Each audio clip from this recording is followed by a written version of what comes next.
ఈరోజు హోంమంత్రి అనిత గారు ఒక ప్రెజెంటేషన్ ఇచ్చారు. ఆ ప్రెజెంటేషన్ చూస్తుంటే అది ఒక ప్రెజెంటేషన్ లాగా లేదు, అనిత ఫ్రస్ట్రేషన్ కనిపిస్తోంది. ఆమె ఏదైతే వీడియోలు చూపించిందో అవన్నీ చంద్రబాబు నాయుడు కూటమి ప్రభుత్వం తయారు చేయించిన ఫేక్ వీడియోస్ని ఏ విధంగా ఆమె ప్రజెంట్ చేసిందో మనం అందరం కూడా గమనించగలిగాం. ఎందుకంటే ఆడవాళ్ల భద్రత గురించి, బాలికల మీద జరిగే హత్యల గురించి, అలాగే మహిళల మీద జరిగే అఘాయిత్యాల్ని ఆపడం గురించి ఆవిడ ఏ రోజు మీటింగ్లు పెట్టలేదు, ఏ రోజు పవర్ పాయింట్ ప్రెజెంటేషన్లు ఇవ్వలేదు. వాటికి ఎలాంటి ఒక పులి స్టాప్ పెట్టే విధంగా కొత్త చట్టాలను తేవటమో లేదా ఉన్న చట్టాలని సవరించి నేరస్తుల్ని కంట్రోల్ చేసే విధంగా ఏ రోజు చేయలేదు. కేవలం చంద్రబాబు నాయుడు ఇచ్చే ఫేక్ వీడియోల్ని ప్రజెంట్ చేస్తూ జగన్మోహన్ రెడ్డి గారిని తిట్టడానికే ఆమె ముందుకొచ్చిందనేది ఈ రాష్ట్ర ప్రజలు గమనిస్తూ ఉన్నారు. ఎందుకు ఇది నేను చెప్తున్నానంటే ఆమె ప్రజెంటేషన్ చేసిన స్టైల్ చూస్తేనే మీకు అర్థమవుతుంది. ఈరోజు దాంట్లో ఒకటి మనం గమనించవచ్చు. అందరూ ఏమనుకుంటారు, అనిత గారు ప్రెజెంటేషన్ ఇస్తుంది, ఓకే జగన్మోహన్ రెడ్డి గారికి కట్టడం చేత కాలేదు, గతంలో చంద్రబాబు నాయుడు 3 సార్లు ముఖ్యమంత్రి అయ్యాడు కదా, ఎన్ని కాలేజీలు కట్టేశాడో, ఎంత అద్భుతంగా కట్టేశాడో, ఏ విధంగా అవి రన్నింగ్ అవుతున్నాయో చూపిస్తారని అందరూ కూడా ఆ ప్రెజెంటేషన్ చూడటం జరిగింది. కానీ ఆమె చెప్పిన విషయాలు చూస్తే చంద్రబాబు నాయుడు ఒక్క మెడికల్ కాలేజ్ కూడా కట్టలేదు, దానికి ఆలోచన కూడా చేయలేదు. మనకి జగన్మోహన్ రెడ్డి అనే వ్యక్తి అంటే వయసులో చాలా చిన్నవాడు, చంద్రబాబు నాయుడుతో పోలిస్తే అనుభవం లేదని వీళ్ళు ఎక్కిరిస్తారు.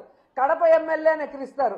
మరి కడప ఎమ్మెల్యే గారికి 17 మెడికల్ కాలేజీల్ని పర్మిషన్లు తెచ్చి వాటికి శ్రీకారం చుట్టి దాదాపుగా ఈరోజు 6 కాలేజీలు రన్నింగ్లో ఉన్నాయి. ఈ 15 నెలల్లో వీళ్ళు గనక వాటికి డబ్బులు కేటాయించి చేస్తుంటే అవి కూడా ఈరోజు రన్నింగ్లోకి వచ్చే అవకాశం ఉండి కూడా చేయలేక వీళ్ళు వెనక్కి పెట్టి జగన్మోహన్ రెడ్డి గారిని తిడుతుంటే ప్రజలు నవ్వుతున్నారు.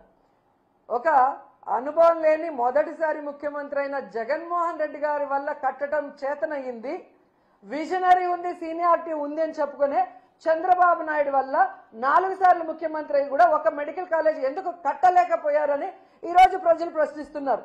దానికి సమాధానం చెప్పండి. ఈరోజు ఈ రాష్ట్రాన్ని అప్పనంగా తాకట్టు పెట్టి దాదాపుగా 1,97,000 కోట్ల రూపాయల్ని 15 నెలల్లో అప్పు తీసుకొచ్చారు కదా, ఎందుకు మీరు 5,000 కోట్లు కూడా ఖర్చు పెట్టి ఈ 10 మెడికల్ కాలేజీని ఎందుకు ఫినిష్ చేయలేకపోతున్నారు? ఆ డబ్బులు ఏమైనాయి అంటే సమాధానం లేదు. ఈరోజు ఎంత ఘోరం అంటే పీపీపీ అంటే ప్రైవేటీకరణ కాదు అని అనిత అంటుంది. మరి పీపీపీ అంటే ప్రైవేటీకరణ కాకపోతే రౌడీ షీట్లకు ఇచ్చే పెరోలా అని నేను అడుగుతున్నా. ఎందుకంటే పీపీపీ అంటే ప్రైవేటీకరణ అని అందరికీ తెలుసు. మరి ఈ పచ్చ నాయకులకి ఎందుకు తెలియట్లేదో నాకు చెప్పాల్సిన అవసరం ఉంది. ఈరోజు పీపీపీ కానప్పుడు డబ్బులు లేక ప్రైవేటు వాళ్ళకి అప్పగిస్తున్నామని జీవో ఎందుకు ఇచ్చారు? మరి ఆ జీవోని రద్దు చేయండి. మీరు చెప్పినట్లుగా పీపీపీ అంటే ప్రైవేటీకరణ కాదు అని మీరు అన్నది నిజమైతే, డబ్బులు లేక ఈరోజు ప్రైవేటు వాళ్ళకి దీన్ని ఇస్తున్నామని జీవో ఇచ్చారు కదా, అది వెంటనే రద్దు చేసి ప్రభుత్వమే ఆ కాలేజీల్ని పూర్తి చేయాలని కూడా వైఎస్ఆర్సీపీ నుంచి మేము డిమాండ్ చేస్తున్నాం. అండ్ ఈరోజు మీరు చూస్తే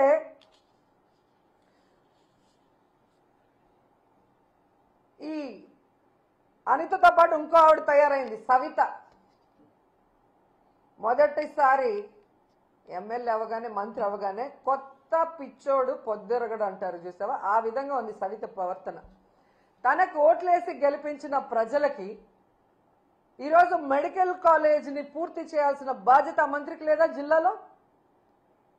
ఈరోజు చంద్రబాబు నాయుడు మీద ఒత్తిడి తీసుకొచ్చి ఆ కాలేజీని పూర్తి చేయడం ఆమెకి చేత కాదు.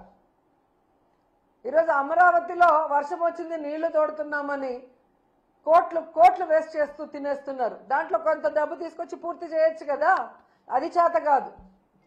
ఈరోజు మీ వెనకబడిన ప్రాంతం అనంతపురంలో పేద ప్రజలకి ఒక నాణ్యమైన వైద్యాన్ని అందించే విధంగా చంద్రబాబు నాయుడు కూడా చేయని ఆలోచన జగన్మోహన్ రెడ్డి గారు చేసి అక్కడ కాలేజీని నిర్మాణం స్టార్ట్ చేస్తే అది పూర్తి చేసుకోకుండా దాన్ని అమ్మకానికి కేబినెట్ లో పెడితే ఎలా సిగ్గు లేకుండా దానికి మద్దతు తెలిపావని సరితను అడుగుతున్నా నేను. మళ్ళీ నువ్వు కూడా మాట్లాడేదన్నా జగన్మోహన్ రెడ్డి గారి గురించి? నీకే అర్హత ఉంది? నీ కోట్లేసిన ప్రజలకి వెన్నుపోటు పొడిచి చంద్రబాబు నాయుడు చెప్పేదానికి గంగిరెద్దులాగా తల ఊపుతూ జగన్మోహన్ రెడ్డి గారిని మాట్లాడే అర్హత మీకుందా అని అడుగుతున్నా. మళ్ళీ అనిత అంటుంది జగన్మోహన్ రెడ్డి గారు లండన్ మందులు వేసుకోకపోవడం వల్ల ఏదేదో పిచ్చి పిచ్చిగా మాట్లాడుతున్నాడంట. ఈరోజు హైదరాబాద్లో 15 రోజులకు ఒకసారి ఏఐజీ హాస్పిటల్కి పోయి ఎవరు మందులు వేసుకుంటున్నారో రాష్ట్రంలో ఉన్న తెలుగు రాష్ట్రాల్లో ఉన్న అందరి ప్రజలకు తెలుసు. అబద్ధాలు కల్లార్పకుండా ఎలా చెప్పాలో అనేదానికి మందును కనిపెట్టి చంద్రబాబు నాయుడు మీ అందరికీ ఆ మందు ఇస్తున్నాడు కాబట్టే ఈరోజు మీ అందరూ కల్లార్పకుండా అబద్ధాలు చెప్తున్నారు తప్ప ఈరోజు మీకు దమ్ముంటే నేను వస్తాను, రండి. రాజమండ్రి మెడికల్ కాలేజ్కి వస్తారా? విజయనగరం మెడికల్ కాలేజ్కి వస్తారా? నేను ఇన్ఛార్జిగా ఉన్న మచిలీపట్నం మెడికల్ కాలేజ్కి వస్తారా? నంద్యాల మెడికల్ కాలేజ్కి వస్తారా?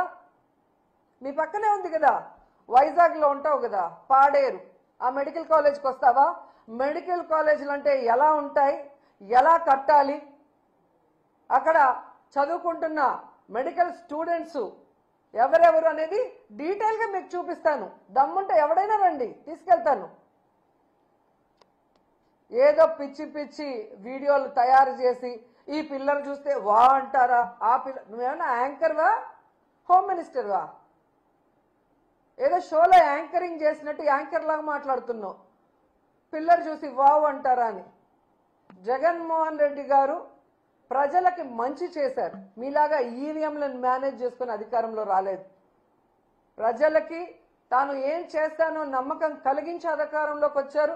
వచ్చిన తర్వాత ఇచ్చిన మేనిఫెస్టోని ఈ దేశంలో ఏ రాష్ట్రంలో ఏ ముఖ్యమంత్రి చేయనటువంటి విధంగా 99% చేసి మీకు ఇచ్చాడు. స్కూళ్ళు కానీ, హాస్పిటల్ కానీ, హార్బర్లు కానీ, ఇలా చెప్పుకుంటూ పోతే జగన్మోహన్ రెడ్డి గారు ఎంత అభివృద్ధి చేశారో మీ అందరికీ కళ్ళారా చూశారు. అలాగే ఇచ్చిన వెల్ఫేర్ స్కీమ్స్ అవినీతి లేకుండా డైరెక్ట్గా ఎలా అకౌంట్లోకి పోయాయో అది కూడా మీరు కళ్ళారా చూశారు.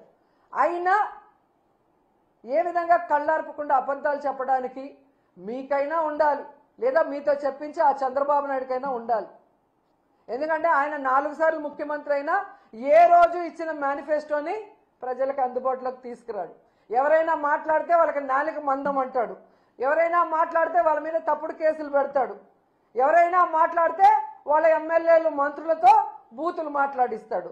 అంతే తప్ప ఆనాడు ఎన్టీఆర్ తీసుకొచ్చిన వాటినైనా ఈయన సక్రమంగా ముందుకు తీసుకెళ్లాడా? ఆనాడు రాజశేఖర రెడ్డి గారు తీసుకొచ్చినవైనా సక్రమంగా ముందుకు తీసుకెళ్లాడా? ఆనాడు జగన్మోహన్ రెడ్డి గారు తీసుకొచ్చినవన్నా ఈరోజు ఆయన సక్రమంగా తీసుకొస్తున్నారా? వాళ్ళు ప్రజల కోసం మంచి చేస్తే